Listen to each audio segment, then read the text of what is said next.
සුබ දවසක් හැමෝටම. ඉතින් අලුත් වීඩියෝ එකක් අරගෙන ආව කාලෙකට පස්සේ බලන්නකො කොහෙද ඉන්නේ කියලා ඉස්සෙල්ලා. පොත් ගොඩාක් වට කරගෙන ඉන්නේ මම අද. ඉතින් මේ එක අතකින් මේක හරි වාසනාවක් මේ විදියට පොත් ගොඩක් වට කරගෙන ඉන්න ලැබෙනවා කියන එකත්. මොකද මේ හැමතැනම තියෙන දැනුම. ප්‍රශ්නේ තියෙන්නේ ඉතින් මේවා දැන් කියවන්න මේ දැනුම ලබා ගන්න වෙලාවක් නැති එක තමයි තියෙන ගැටලුව. හැබැයි මේ පරණ පොත් හොයන අපිට සාමාන්‍ය මේ දවස්වල හොයාගන්න බැරි පොත්පත් ඔගොල්ලෝ හොයනවා නම් ඔගොල්ලන්ට එන්න තියෙන එකම තැන තමයි මේ ගාමිණී හෝල් වල තියෙන මේ පරණ පොත්පත් තියෙන මේ කඩපේලියට.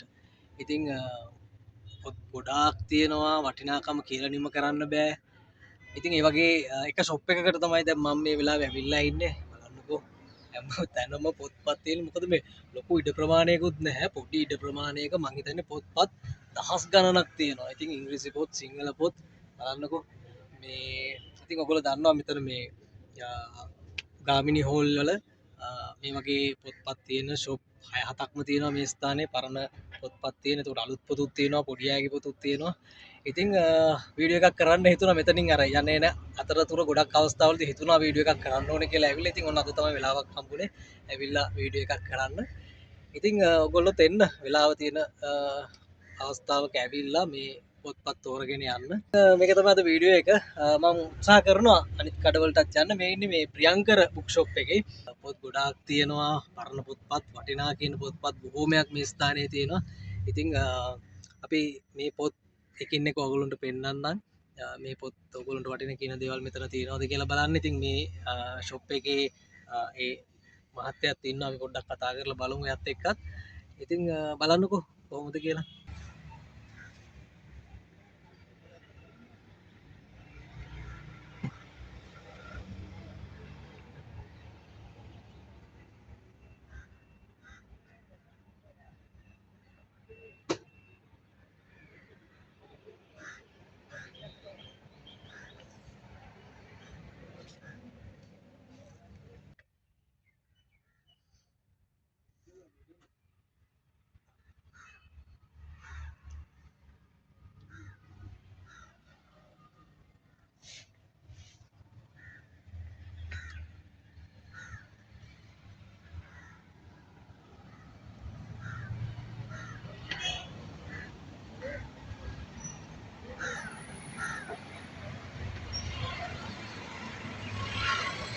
හරි ඉතින් කාර්යබහුල අවස්ථාවක හිටිය මේ අපේ මේ පොත් කඩේ අපේ අයිතිකාර මහත්තයාගේ පුතා. ඔබතුමා මේ නිපුණ මහත්මයා. ඉතින් මේ මෙතුමා තමයි මේ ප්‍රියංකර බුක් ෂොප් එක මේ වෙනකොට බලාගන්නේ මේ වැඩ කටයුතු කරගෙන යන. දැන් අද ටිකක් කාර්ය බහුලයි පොඩි රිපෙයාර් එකක් යනවා එහා පැත්තේ.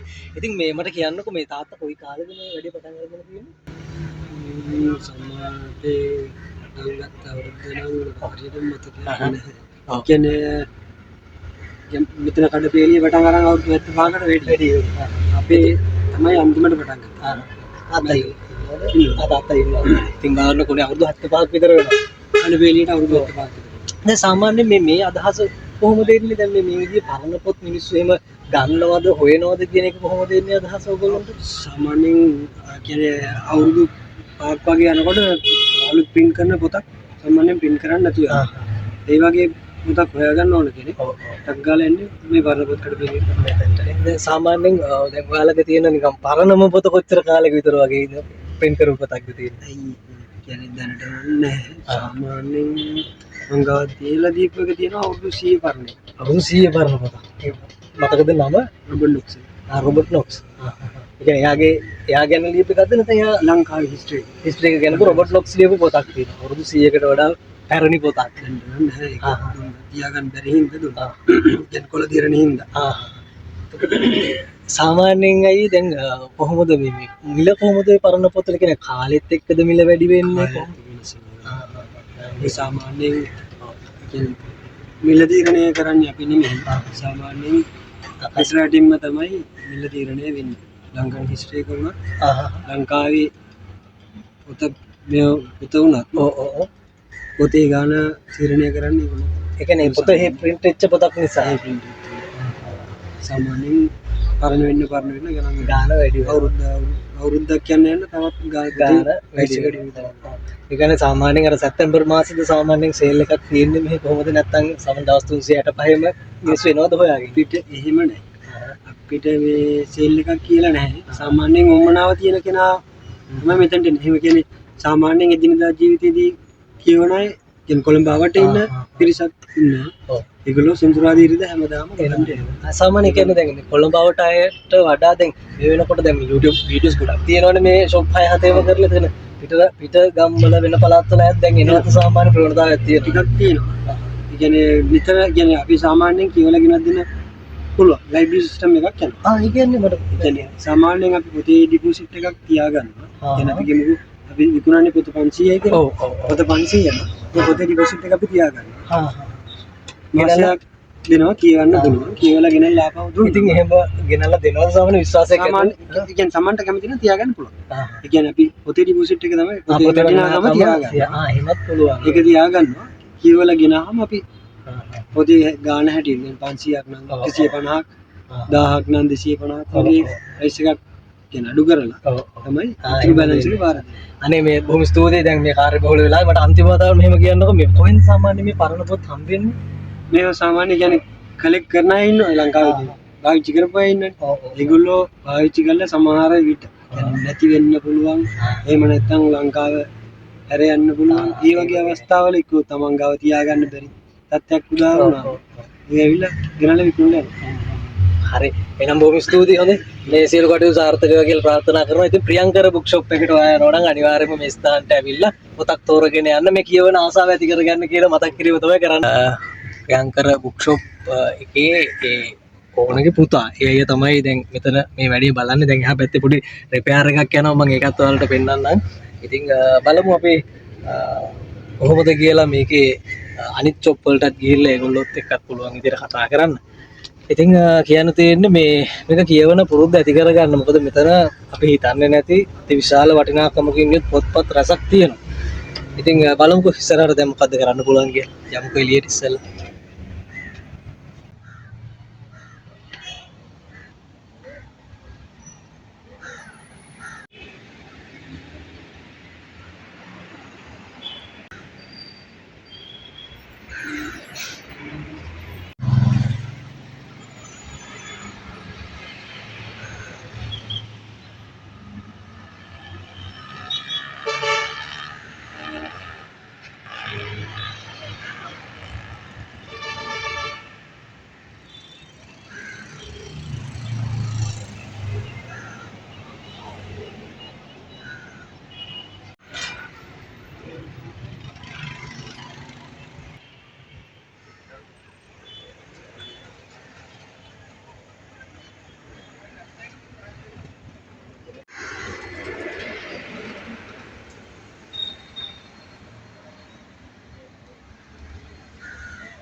එතකොට අරක තියෙනවා.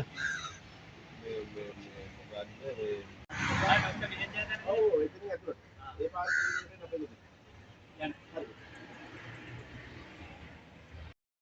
ඉතිං මෙතන මේ විදිහට පැරණි පොත්පත් තියෙන කඩසාප්පු 6-7ක්ම තියෙනවා.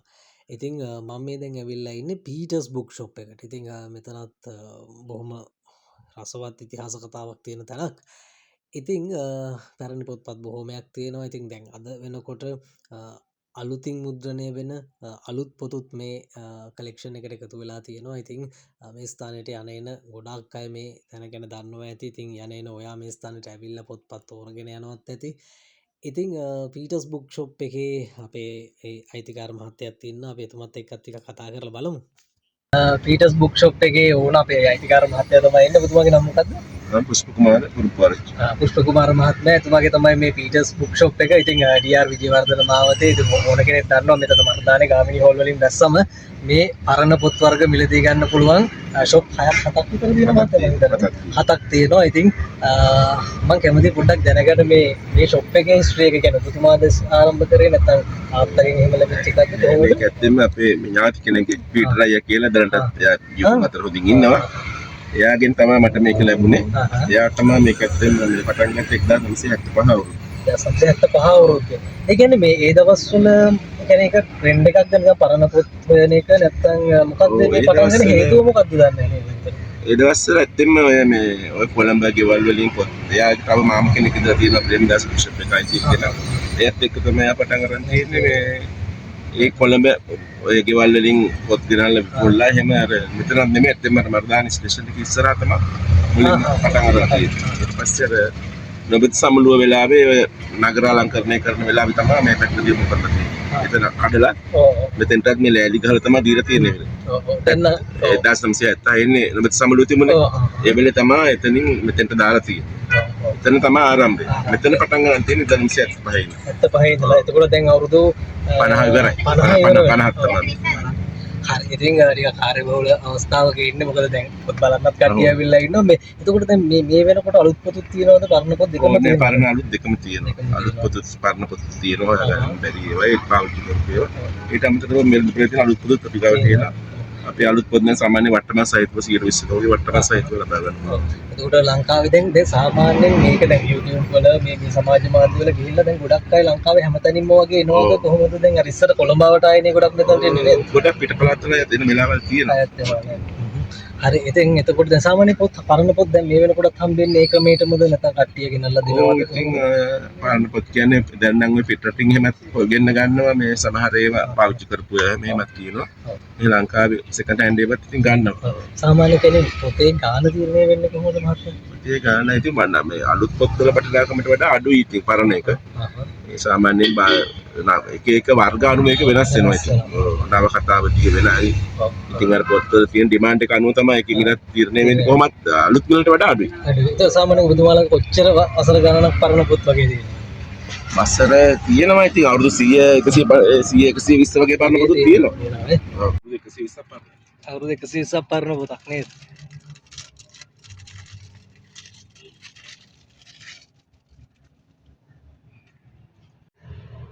මේ බලන්නකෝ මේ පොත 1876 print කරලා තියෙන පොතක්.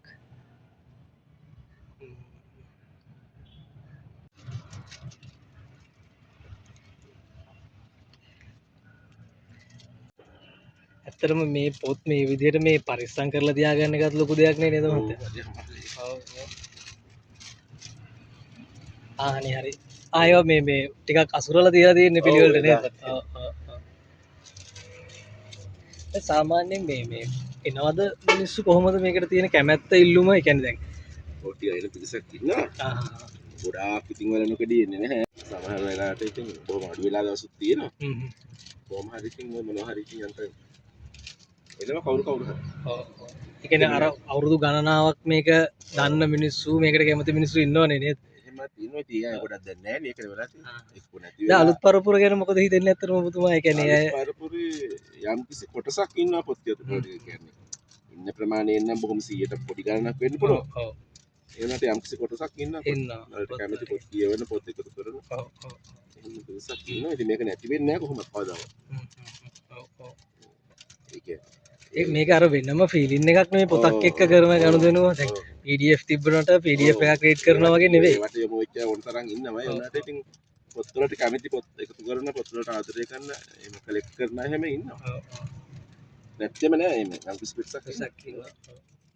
ඉතින් බුක් ෂොප් එකට මේ විදිහට මේ පැත්තෙන් ඇතුල් වෙලා මෙන්න මේ විදිහට පොත් තෝරගෙන ඉස්සරහට යන්න පුළුවන්. බලන්නකො පුංචි ඉඩක වුණත් මේ පොත්පත් මං හිතන්නේ අති විශාල ප්‍රමාණයක් 1000ක් විතර පොත් තියෙනවා මේ ස්ථානයේ. ඉතින් ඔයගොල්ලන්ට අපි ආරාධනා කරනවා ඇවිල්ලා ඔයගොල්ලෝ කැමති පොතක් තියෙනවා නම් මේ ස්ථානයෙන් ඇවිල්ලා මිලදී ගන්න කියලා. ඉතින් බලන්නකො කොච්චර මේ ලොකු සේවයක්ද මෙතන වෙන්නේ. මුදලක් අය කරනවා තමයි.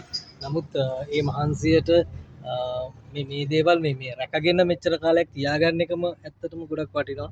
ඉතින් ඒක තමයි මේකේ තියෙන විශේෂත්වය.